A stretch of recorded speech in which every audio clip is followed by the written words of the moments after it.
Good morning, everyone. I'm Anisha. And I am We are Shrishti. pleased to present our OS Deadlock Simulator, an interactive tool to help students and developers understand deadlock detection and prevention in operating systems. Deadlocks are one of the most trickiest problems to design in OS. Multiple processes waiting indefinitely for resources held by each other.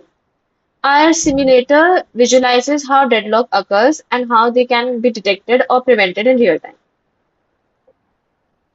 Let me walk you through the interface and key features. On opening the app, you see panels showing processes, resources, and allocations or requests.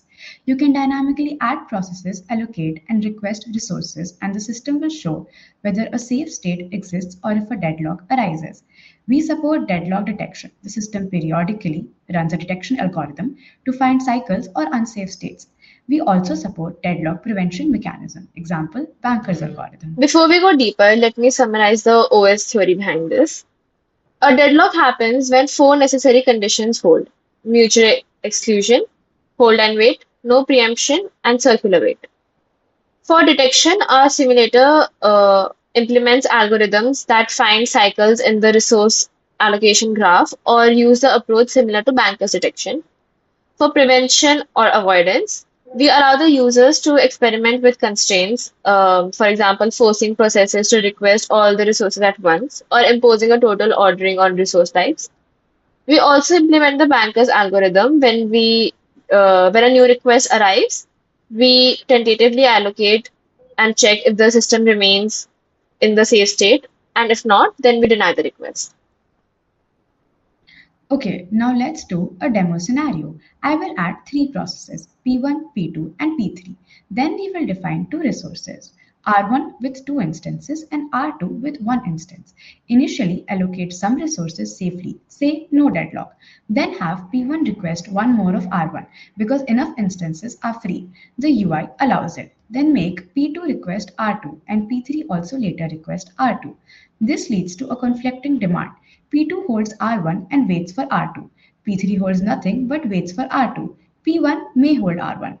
This system will detect that granting the request leads to unsafe state or cycle, so it flags a deadlock or a risk.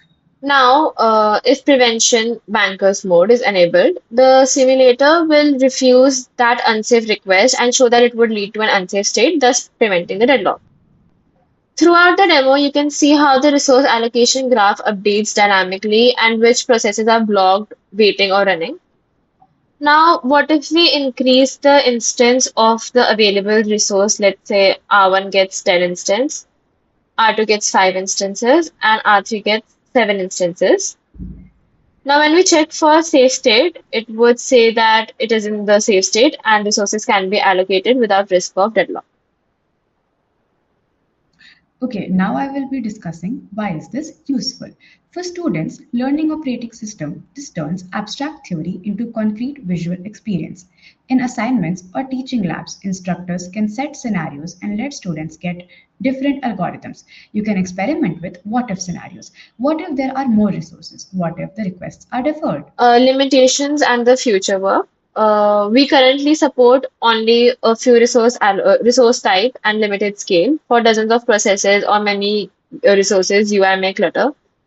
We do not yet support deadlock recovery, that is killing or rolling back processes.